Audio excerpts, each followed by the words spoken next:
Hey, old double 1/8 Seth Shadow here. So let's go ahead and get started today. First thing I want to cover is an old collector's set that I think released in 2023.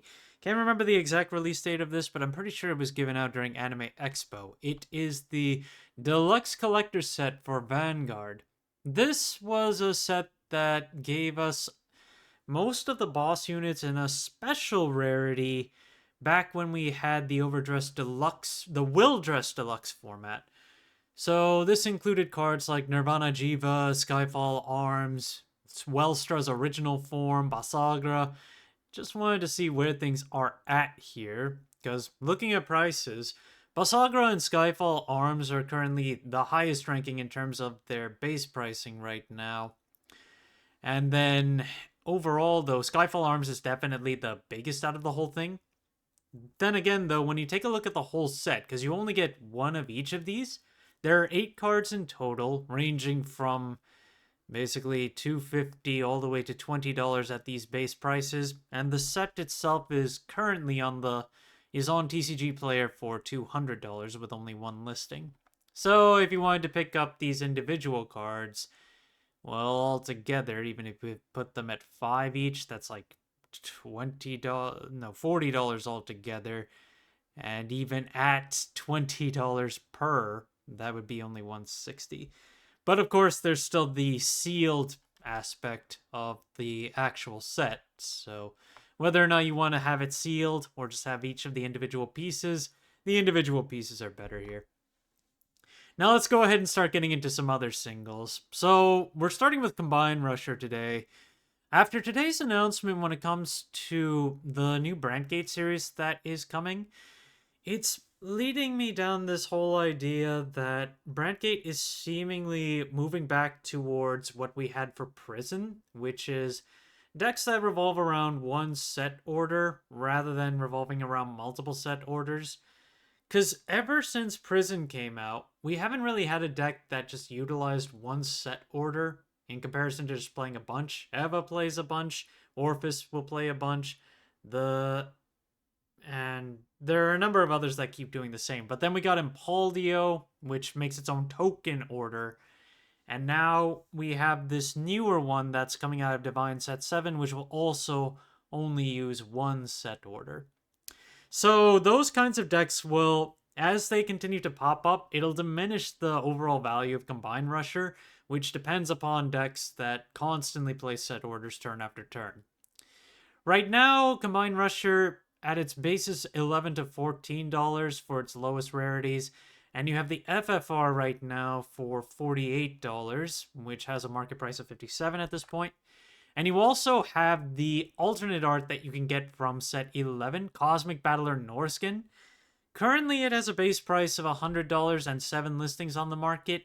And as for how it's moving, has not sold since the end of November, but it has sold for over 100. There's also Brainwash Swirler, which has been one of the better cards to play in the overall game for a while, but as Dark States continues to move, Brainwash Swirler seems to have been left behind in terms of its playability. Despite that, the card is still pretty decently priced, ranging from $10 all the way to $20 on base pricing, and that includes the SP that comes out of set 4, which is its current high rarity. You also have the promo full art, which is basically the SP, but without the texture and foiling. And I gotta say, it also has a deeper color overall when you look at it for real. But that one is about $12 along with its market price, which is about in line with the base listings that are available here. The original set 4 version is currently $10 to pick up. A card that had spiked up a little while ago, it's no longer pennies anymore, but it's still a few dollars. Devouring Arm of the Crumbling Sea from set 13. So, playability-wise, you might find this as a tech for some Stoicheia decks, especially, I would consider things that really revive from the drop. So Zorga might consider it as a tech, but I feel like it's Night-Rose that tends to consider this in some capacity. In any case, it has a lot of listings on the market right now, over almost 40 listings for its double rare starting from $1.50, and the frame rare is also available with over 20 listings, and it's almost $5 to pick up right now. Performing Petal Diantha is significantly cheap for a generic that you can pick up for Stoicheia right now. With both its triple drive reprint and the original from set 6, they range from $4 to $5 on the base listings. The triple drive booster version has less than 10 listings available, but in terms of the quantity on set 6, I can't imagine that the triple drive booster one will get a buyout. The FFR is still on the market and hasn't been bought for a while, having no market price, and the base price is now $29. Now remember, Performing Petal Diantha is one of the cards that also has a misprint on its name, so there could be some deviation in value if you have the original, which has the incorrect name, which was Pedal instead of Petal, or if you have the newer version. At this point, I don't think there's much of a difference in the naming, but down the line it could mean something. There's also the alternate art for Diantha, which is Lilia, which also comes from set 11. It's almost $60 right now with 6 listings on the market, and this one had a light play sale at the end of November, but its last near mint sale was close to $60, but back in October. And in terms of the listings that are available, they range from about $60 over $62 for what's there. Something that is spiking up again, though, is Amicable Maiden Alvina from DivineZ 3. With 7 listings on the triple rare starting from $34, and the huge gap between it and the silver rare, which is starting from $55, this card is really moving up there.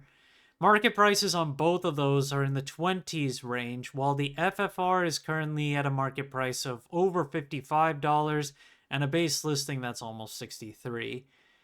Again, I feel like that's more Nitro's hype pushing it, but in general, this card is a great generic to play for Stoicheia. Utilizing energy to revive a card, and then it's basically like Diantha, basically it's Diantha, but without the need of a counterblast. Then Zorga Nadir is really down in value. This is the Divine version of Zorga, which comes out of Illusionless Strife, which is DivineZ 2. But you can pick it up for as low as $2, and it has almost 40 listings on the market right now and a massively declining market price, where it reached a high of 5 around mid-December, and now it's dropping back off to about 330. And when it comes to available listings, no heavy consolidation. There's no heavy consolidation on the first page, but there are a number of 2 to 4 quantity listings that range from just over $2 as low as basically $1.90. So it's basically a $2 card at this point. Then you have another generic Stoicheia order, Mytharch Habitat, which currently has 4 different printings on the market, including its original that came out of one of the sneak previews as a foil. But among all the different variants, there's a full art version that came as a promo during the 2024 BSF tournaments, which is currently the highest on the market. It's almost $10 to pick up. And the other ones basically stick around the $5 mark. Phantom Blaster Overlord from set 5 has also been going up in value and is short on quantities on the market right now. 5 listings starting from over $11, and the high sale for the last period has been $12 with a market price of almost $8. In terms of how it's actually been selling, we actually saw quite a few sales since the beginning of January that have ranged from $6 all the way to $12 for this card.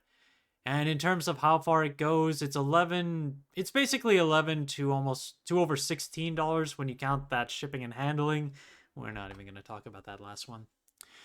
Another card that's been getting bought out now is Pantera the Slasher, which is also from Illusionless Strife, DivineZ 2. The frame rare is completely off the market right now, while the double rare is currently at $14 with 5 listings, but it still only has a market price of around $2.50. As for that silver rare, don't bother with that $2. I can tell you right now, it does not work for some reason. So Yeah, unfortunately, the silver rare only has a listing of $20, which you can consider at this point. So this card has gone into its buyout stage. Silver Star Dragon Seyfried, which is the discard cycler for Brandt Gate, is also in its buyout phase right now. Base price on this card has now jumped to $24. However, we don't have anything higher than $15 in terms of sales, although the market price on this card has increased to over $11. In terms of availability, though, it's consolidated around $24, $25. So it's really just a matter of whether or not we start to see more sales at this price point. Otherwise, I can imagine it'll go back down at least a little bit. The full art SP rarity of Wood Element Leafy has really been dropping off in value over the last several months. This card was a top 8 promo for the original. It wasn't Vanguard Day. It was the Constructed Cup for Fated Clash, DivineZ 1. 15 listings on this card, starting from $8.50. And in terms of availability, there are a good amount of copies from $12 and under on this one. On the flip side, though, the winner promo for that same cup, Light Element Pachiri, is still a pretty much a $100 card to pick up. Lowest listing is around $99.50 with 6 listings on the market, and all the listings are right around $100 with the exception of the highest one at $200. Then there's Innocent Cry Tomari Akamatsu with the extra SP version that comes out of Fated Clash, which this one is easy to pick up. We're being around $39 right now. Market price on this one is $40, and there are 6 listings on the market. There are only 3 listings that are $50 and under right now, but then you also have to consider those shipping tags. After that, it becomes at least $130. And then finally, you've got the Critical Trigger version of Tomari Takamatsu, which comes out of DivineZ 3. DivineZ 3 gave us reprints of all the Bang Dream triggers that came out of set 11. But these ones for MyGo are brand new and don't exist in set 11. So that's why these ones can command a higher price. $169.50 for the lowest listing right now, and the market price is $195-ish. In terms of how it's been selling, we've only seen 2 sales from September and December where they range from around $170 to close to $200. And in terms of what's still available, we're looking at $170 to about $186 on this one. Thank you guys for watching. If you liked the video, please like and subscribe if you haven't already, and I will see you guys later.